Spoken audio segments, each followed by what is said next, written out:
నేను అంటాను క్రైస్తవ్యాన్ని, క్రైస్తవుని లేదా భక్తి చేస్తున్నవాణ్ణి అని చెప్పుకోవడం కాదు. నువ్వు నిజమైన క్రైస్తవుడు అయితే, నిజ క్రైస్తవుడు అయితే, నువ్వు ఒక విశ్వాసివి అయితే ప్రభు చెప్తున్నాడు, నా మాట విను నీకు మేలు.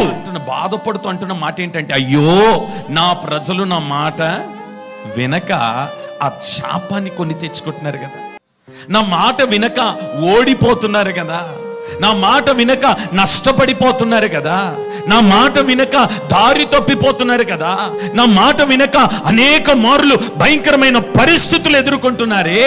ప్రభు అంటున్నాడు, నీ ఓటమికి కారణం నా మాట వినకపోవడమే, నీ నష్టానికి కారణం నా మాట వినకపోవడమే, నీ దరిద్రానికి, నీ శాపానికి కారణం నా మాట వినకపోవడమే, కుటుంబం చల్లా చెదురైపోయి విడిపోవడానికి కారణం నా మాట వినకపోవడమే. అయ్యో నీవు నా మాట వినిన ఎడల నీకు మేలు. రోజు కొన్ని కుటుంబాలకు మేలు కలగట్లేదు. మందిరానికి వెళ్తున్నారు, ఆరాధనకు వెళ్తున్నారు, సంఘానికి వెళ్తున్నారు, ఎన్ని సంవత్సరాల నుండి వెళ్ళినా మేలు కలగట్లేదే, కుటుంబాలు ఆశీర్వదించబడట్లేదే, సంవత్సరాలు దాటి వెళ్ళిపోతుంది. ఏమండి, పసికందులు పెద్దవాళ్ళు అయిపోతున్నారు, పెద్దవాళ్ళు వృద్ధులు అయిపోతున్నారు, కానీ ఆ శాపం తరతరాలు వెంబడిస్తుంది కదా.